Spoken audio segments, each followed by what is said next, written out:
34 জন MP মন্ত্রী তার বাসায় ছিল। শেখ হাসিনা হতে শুরু করে, প্রধানমন্ত্রী হতে শুরু করে, সে যদি তার নীতি বিসর্জন দিত তাহলে এমপি মন্ত্রী তার জন্য একটা মিনিটের বিষয় ছিল, কিন্তু সে সেটা করে নাই।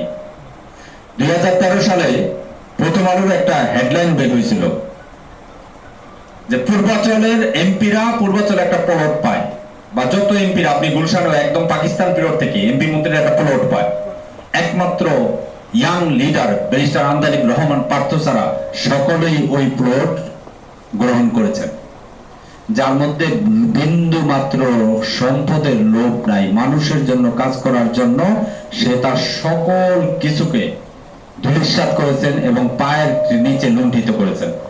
সম্মানিত উপস্থিতি, এই পর্যায়ে আমি অনুরোধ করব ঢাকা মহানগর দক্ষিণ নিয়ে আরেকজন সমন্বয়ক, যিনি ইতিমধ্যে কাজ করে আপনাদের সাথে তিনি পরিচিত হয়েছেন, আমাদের সকলের প্রিয় সৈয়দ রাকিব হোসেন ভাইকে আপনাদের উদ্দেশ্যে স্বাগত বক্তব্য দেওয়ার জন্য অনুরোধ করব। আসসালামু আলাইকুম। ধন্যবাদ ইলিয়াস ভাইকে। আজকে এখানে যারা উপস্থিত হয়েছেন সবারই তো একটা নির্দিষ্ট উদ্দেশ্য আছে এবং আমরা জানি আমরা কেন আজকে একত্রিত হলাম। আসলে বর্তমান যে প্রেক্ষাপট চলতেছে, 1971 সালের পর থেকে বাংলাদেশে এইভাবে লেভেল প্লেইং ফিল্ডে রাজনীতি করার সুযোগ আমরা পাইনি, আমাদের আগের প্রজন্মও পায়নি। তো এখন আমাদের ভালো মন্দ যাচাই করা বা কোনটা করলে আমাদের ভবিষ্যৎ প্রজন্ম ভালো থাকবে, এই ডিসিশনটা কিন্তু আমাদের হাতেই। তারই প্রতিফলন একাংশ আজকে এখানে উপস্থিত। বিগত কিছুদিন ধরে আমরা ঢাকা মহানগর দক্ষিণ নিয়ে যখন কাজ করতে নামলাম, আসলে অনেক অভিজ্ঞতা, অনেকের কাছ থেকে অনেক ধরনের সাপোর্ট, এখানে অক্লান্ত পরিশ্রম। এখানে আমরা সামনে যে 3-4 জন দাঁড়িয়ে আছি শুধুমাত্র তাদের ফলেই যে ব্যাপারটা এমন হয়েছে তা না, আপনাদের মাঝেও অনেকের অনেক অবদান আছে আজকের এই প্রোগ্রামের পিছনে। তো আমরা কেন আজকে রাজনীতিতে আসলাম, কেন?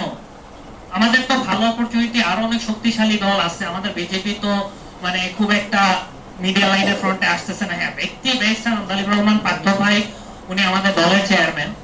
তো অনেকেই বলে এক দল এক নেতা, ব্যাপারটা কি আপনারা শুনছেন না? তাইলে কেন বলে? কারণ আপনারা আমরা সবাই এতদিন অগ্রমুখী হই নাই, এই কথাটা যাতে না আসে। পার্থ ভাই কিন্তু একটা প্ল্যাটফর্ম আমাদেরকে করে দিয়েছেন। তার নিজের জন্য যদি উনি চিন্তা করতেন তাহলে কিন্তু আজকে আমাদের এখানে আসার প্রয়োজন হয় না, বিজেপি একটা আলাদা দল গঠন হয় না। তো এমন একজন মানুষ যিনি আমাদেরকে এই সুযোগ করে দিয়েছেন, তারপরও সেই সুযোগ কাজে না লাগাতে পারা কিন্তু আমাদের ব্যর্থতা। গত 3 মাস আগে আমি এখানে বলেছিলাম যে আগামী 6 মাসের মধ্যে ঢাকা শহরে সর্বাধিক জনশক্তি হবে বিজেপি। এর কারণ কি? আজকে তো মাত্র কিছু সংখ্যক মানুষ আসছে।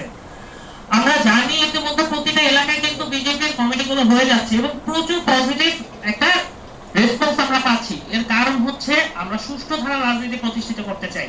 এখানে যারা আসছেন তারা কোনো লোভে, তারা সন্ত্রাস চাঁদাবাজি করার উদ্দেশ্যে আসেন নাই। যদি থাকতো তাহলে আজকে এখানে আপনারা আসতেন না, এটা প্রমাণিত। ঠিক, কারণ আমরা যখনই আমাদের দলে যোগ দিতে বলেছি আমরা কিন্তু সবসময় একই কথা বলছি, আমরা সুষ্ঠু ধারা রাজনীতি প্রতিষ্ঠা করতে চাই।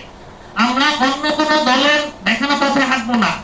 আমরা এমন পথ তৈরি করবো যেটা থেকে অন্য পথ আমাদেরকে আদর্শ মানে। এটাই আমাদের সক্রিয়তা হওয়া উচিত।